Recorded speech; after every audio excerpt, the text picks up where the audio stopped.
पेपरफुटीला लगाम घालण्यासाठी केंद्र सरकार आज लोकसभेमध्ये विधेयक मांडणार। विधेयकानुसार पेपरफुटीच्या प्रकरणांचा तपास 2 महिन्यात पूर्ण करणं बंधनकारक, निकाल देण्यासाठी जलदगती न्यायालयांची स्थापना केली जाणार।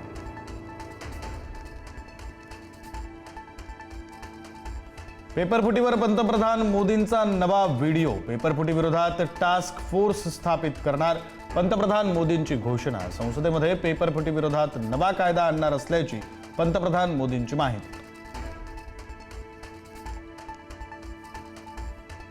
काँग्रेस जनता पार्टीनंतर आता E20 जनता पार्टीचा उदय। इथेनॉल मिश्रित पेट्रोल विरोधात डिजिटल आंदोलनाला सुरुवात।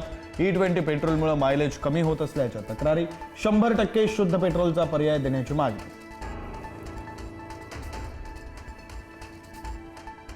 रोहित पवारांची आज पत्रकार परिषद। 22 मार्च 2026 रोजी घेण्यात आलेल्या औषध निरीक्षक परीक्षेचा पेपर फुटी संदर्भात घेणार पत्रकार परिषद।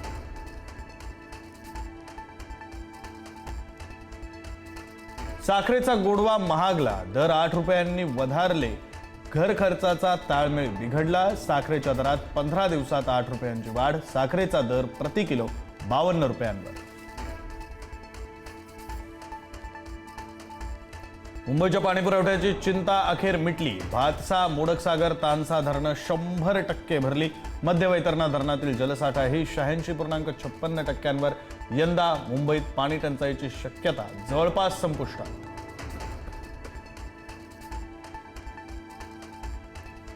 अमरावतीच्या धारणी तालुक्यामध्ये 4 आदिवासी आश्रमशाळांमधील विद्यार्थ्यांना अन्नातून विषबाधा। एकूण 143 विद्यार्थी बाधित। आदिवासी मंत्री दौऱ्यावर असतानाच गलथान कारभार उघड।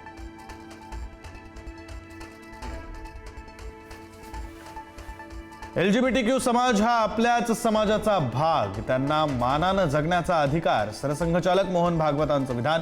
LGBTQ समाजाशी भेदभाव करणं किंवा त्यांना कमी लेखणं योग्य नाही, भागवतांचं वक्तव्य।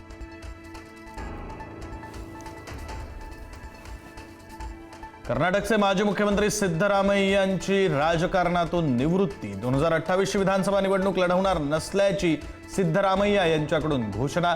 राजकारण आता दूषित झालंय, सिद्धरामय्या यांचं खळबळजनक विधान।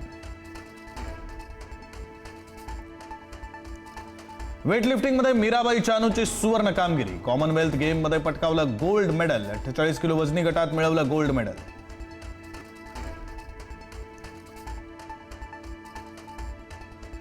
अमेरिकेचे हल्ले थांबतात, इराणचीही प्रतिहल्ल्यांना स्थगिती। इराणकडून अमेरिकेच्या मित्र देशांवरील प्रतिहल्ले तात्पुरते स्थगित। हल्ले थांबवल्यानं तणाव निवळण्याची शक्यता।